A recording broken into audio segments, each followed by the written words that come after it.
So what if I told you that homeschool conventions are actively being infiltrated by woke liberal leftists? Let's go.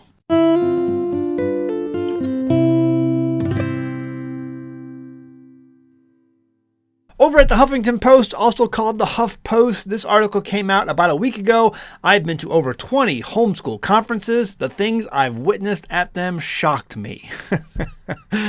This is going to be good. I am 20 minutes into a presentation when a woman interrupts me. When are you going to talk about God in all of this? Now, I've talked about on my channel before how in 1960, the United States Supreme Court basically mandated that the Bible be taken out of schools, and that was really the time when this country took a trajectory down for the down low.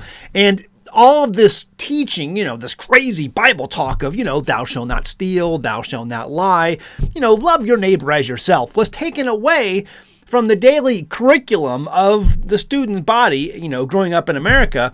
And we have what we have here today, where nobody loves anybody anymore. Everyone lies to each other. Everyone steals from each other. Murder, not a big deal. Because, that Bible, God thing, we've gotten rid of that stuff.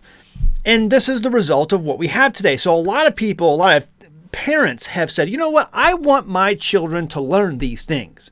To love your neighbor as yourself. What's so wrong with that? For some people, that's absolutely shocking. The article starts like this. I am the creator of a girl empowerment business. Now, that right there should set off about 30 red flags for you. We created curriculum kits that use the stories of notable women in history to teach girls about their worth and potential. I am the writer and researcher, and B,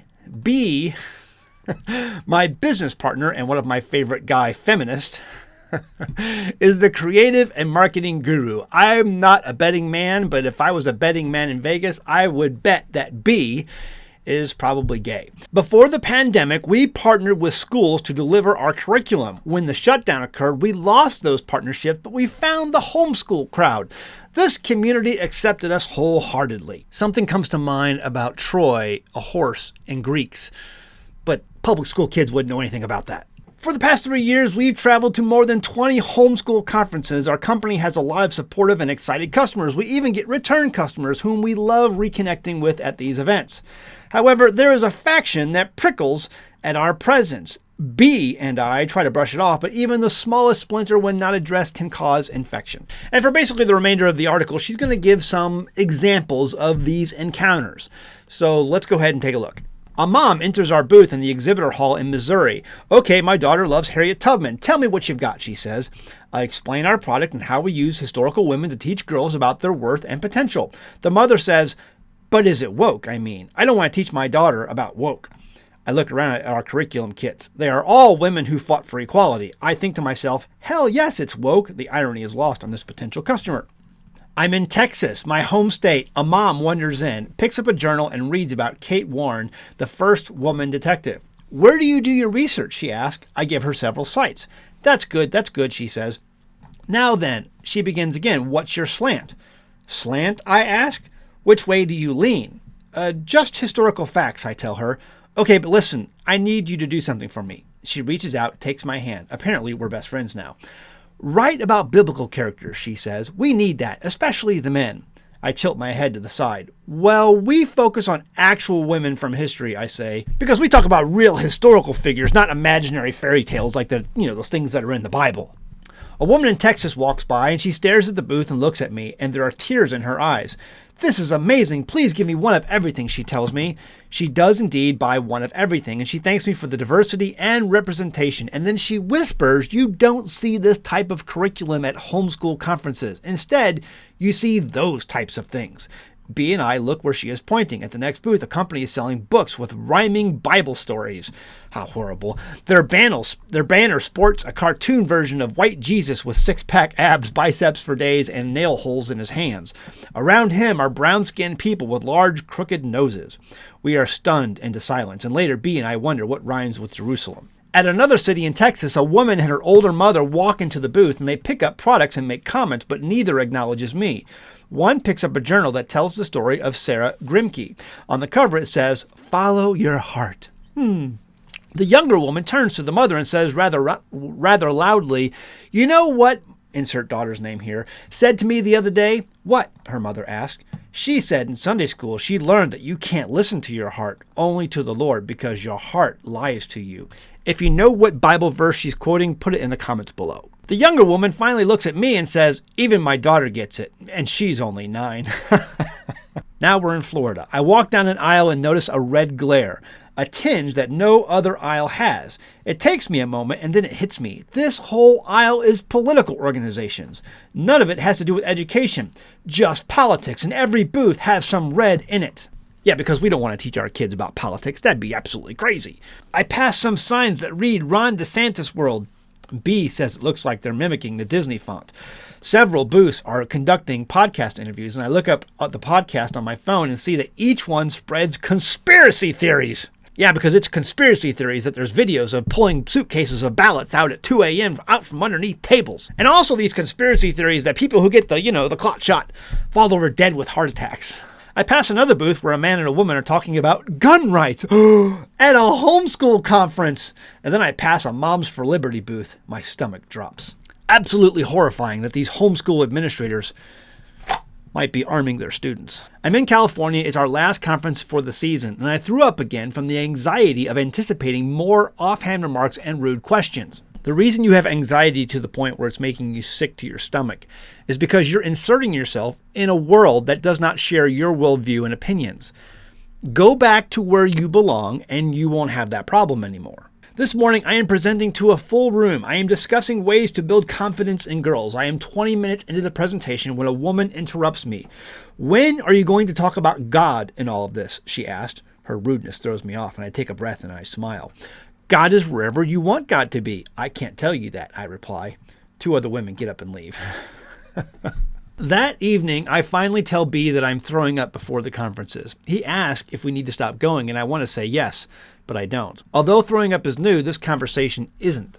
One thing about B, he will follow my lead. He will follow my lead. He will follow my lead. Completely backwards. He gets the double standard without me needing to verbalize it. Deep down, neither of us are ready to be forced out. So once more, over drinks, we hammer out reasons why we want to be in places that cause strife. Well, we make a lot of money at these events, I say. It feels dirty coming out of my mouth. B nods and orders another round. Your thing is changing the conversation, he says. Changing the conversation on beauty and culture. Changing the conversation on how we raise empowered girls. How about we change the conversation about feminism at these events? He gets that look in his eye, the one that signifies he has a wildly genius thought. What if we actually start talking about feminism instead of avoiding the conversation? Maybe the workshops you give could be why feminism is good. Oh, that's going to go over like a lead balloon. You could be the woman that blatantly teaches about feminism at a conservative homeschool convention. It's brilliant. I laugh out loud, partly intrigued, partly because I think he's insane. We will get canceled, I tell him. For all the right reasons, he replies. The bartender brings over 2 more dirty martinis. So what's the point of all this? Again, homeschooling is taking off like crazy. And the reason it's taking off is because, again, during this pandemic, there was so many examples where parents finally saw the curriculum that was being taught to their children and were like, number 1, this curriculum is horrible. Number 2, the bar is set so low, I want my children to succeed. And they're never going to succeed if the bar is set this low. Because there is this thing called the real world. And if you want your children to succeed, you need to take education into your own hands and raise the bar, provide an excellent curriculum. But see, now the wokeness that set parents off is following, the homeschool community because they know that there's money to be made there, and they're going to try to infiltrate and spread their wokeness that way. Understand, when you go to these conventions, there's a lot of great stuff there. A lot of great people who have, different ideas and a lot of good ideas, and they're sharing good materials. I saw the last few ones I've been to. The last one I went to was one in Missouri. It was one of the biggest ones in the country. It was amazing. So much curriculum there, and I'm going to go to more. My issue is that test everything. Test everything. Know that they are going to try to infiltrate. They want you, and see, some people will buy off onto this.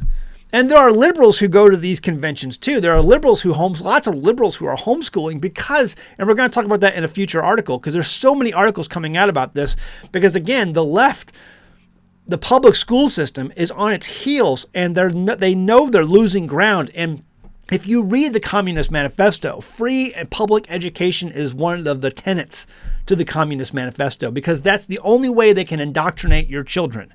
They can indoctrinate the next generations. And you have taken that ground back, and they're going to try to reclaim that lost ground. So you must be aware when you go to these conventions and when you search for curriculum that, yes, there is woke agenda out there.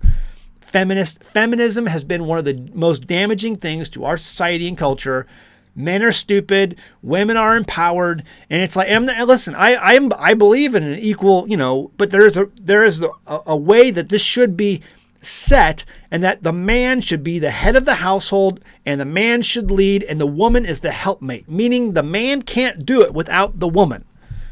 And we have taken that and we have thrown it in the trash. And this is the society we have today. Again, going back all the way to the 1960s. Thank goodness there's kind of like this trad wife movement, coming into effect, because so many people realize the damaging effects of all of that. And they want to get back to tradition. They want to get back to wholesomeness and family and upbringing and raising children and having a mother and a wife be the woman who can help that man succeed in life, be the helpmate that she was designed to be, and the nurturer and the encourager that she was designed to be.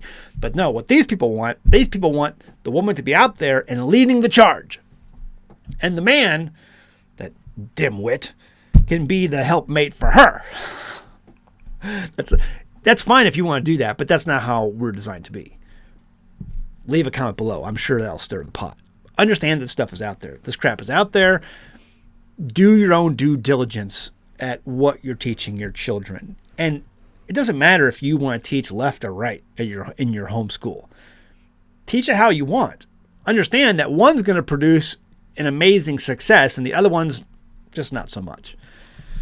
What do you think? Leave a comment below. I'd love to hear your thoughts on this one. I'm sure I'll get some doozies. And it's okay if you disagree with me. Leave a comment below. You can hit that thumbs up or you can hit that thumbs down. I prefer you hit that thumbs up before you go. All right, guys, check out our merchandise over at teespring.com.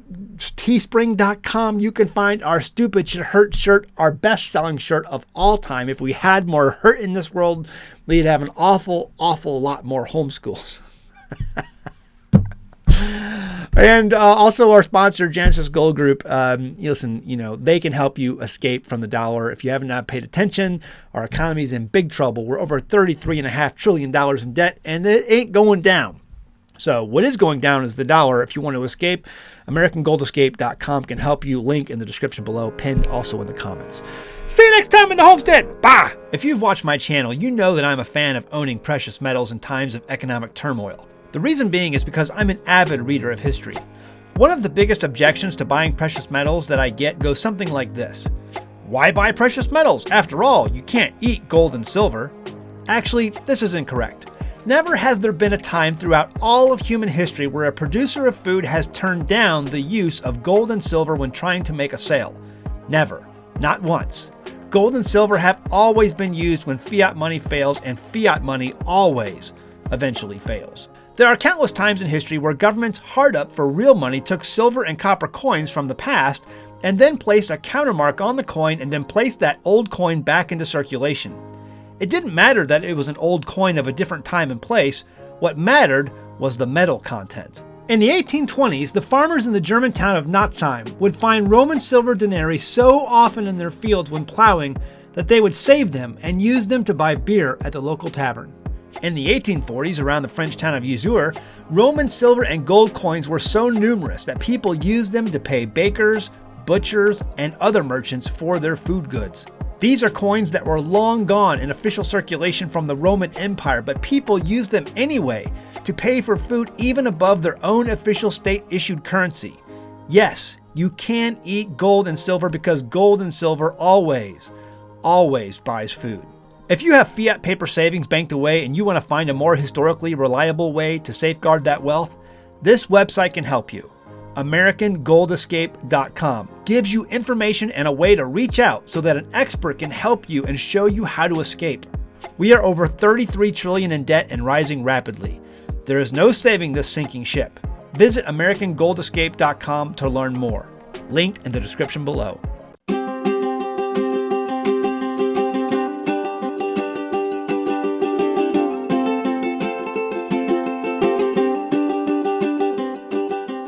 Hey guys, did you know you can become a patron of an American Homestead? They get access to private videos, and we send them gifts from the homestead that we make here on the homestead. And we also enter our patrons into special giveaways that are only available to them. And before you go, please check out these other great videos. Go ahead, click. I'll wait.